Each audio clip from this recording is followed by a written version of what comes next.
আজকের গল্প কুঁড়ো ঘরের বিবাহবার্ষিকী। কলমে জয়তী মিত্র। 400 টাকা দিয়ে ফুটপাত থেকে একটা ছাপা শাড়ি কিনে চাপাকে দিয়ে দুলাল বলল, এই শাড়িটা তোমার জন্য নিয়ে এসেছি, দেখো পছন্দ হয়েছে কিনা। স্বামীর হাতে হলুদ রঙের ছাপা শাড়িটা দেখে আনন্দে জড়িয়ে ধরল দুলালকে। গায়ে ফেলে শাড়িটা উল্টে পাল্টে দেখে খুব খুশি হয়ে চাপা বলল, খুব পছন্দ হয়েছে। দুলাল বলল, আজকে আমাদের প্রথম বিবাহ বার্ষিকী, আজকের দিনে তুমি আমার এই কুঁড়ে ঘরে এসেছিলে। দুলাল একজন দিনমজুরি করে দিনের বেলায়, আর রাতে খাবারের দোকানে কাজ করে কিছু রোজগার করে, তাই দিয়ে ডাল ভাত জুটে যায়। আর চাপা খুব লক্ষ্মীমন্ত মেয়ে, ঘর সংসার সুনিপুণ হাতে সামলে রাখে।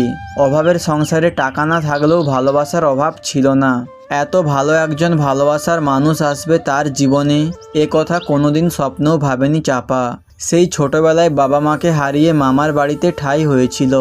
মামা মানুষটি খুব একটা খারাপ ছিল না, চাপাকে নিজের মেয়ের মতো ভালোবাসতো। মামি তাকে কোনোদিন মেনে নেয়নি। দিনের পর দিন মামির লাঞ্ছনা কটূক্তি সহ্য করতে না পেরে একদিন চাপা জলে ঝাঁপ দিয়ে আত্মহত্যা করে নিজেকে শেষ করে দিতে গিয়েছিল। দুলাল সেই সময় সেখানে স্নান করতে গিয়ে চাপাকে উদ্ধার করে প্রাণে বাঁচায়। তারপর সুস্থ হলে চাপার জীবনের দুঃখের কাহিনী শুনে তাকে বিয়ে করতে রাজি হয়।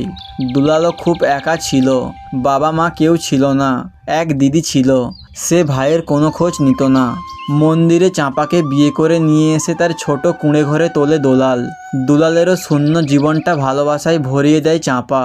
শাড়িটা হাতে নিয়ে আলনায় গুছিয়ে রাখলো চাপা। তারপর একটা পাঞ্জাবি স্বামীর হাতে তুলে দিয়ে বলল, এটা তোমার জন্য কিনেছি, তুমি পাঞ্জাবি পরতে তো খুব পছন্দ করো, তাই আজ এটা তোমার উপহার। কিন্তু চাপা, তুমি টাকা কোথায় পেলে? চাপা বলল, পাশের বাড়ির বৌদির কাছে কদিন হোম ডেলিভারির রান্নার কাজে সাহায্য করে দিয়েছি। বৌদির রান্নার লোক ছুটি নিয়েছিল, বৌদির কাছে কাজ করে টাকা পেয়ে কিনেছি। দুজনের কাছে উপহার পেয়ে ভীষণ খুশি হলো। এই ভালোবাসা টাকা দিয়ে কেনা যায় না। চাপা বলল, উপহার তো হলো, তাহলে খাওয়া কি হবে? ঝোলা থেকে বেগুনি, আলুর চপ আর এক প্যাকেট মুড়ি বের করে চাপার হাতে দিয়ে বলল, তোমার পছন্দের আলুর চপ আর বেগুনি। চাপা এক বাটি মুড়ি মেখে নিয়ে এলো, সাথে 2 কাপ চা। দুলাল বলল, তোমার হাতে জাদু আছে, এত সুন্দর চা বানাও তুমি, 1 কাপেই সমস্ত ক্লান্তি দূর হয়ে যায়। স্বামীর প্রশংসায় চাপার চোখে মুখে খুশির রেশ ছড়িয়ে পড়ল। কুঁড়ে ঘরের ফাঁক দিয়ে তখন এক টুকরো চাঁদের আলো ঘরে ছড়িয়ে পড়ল।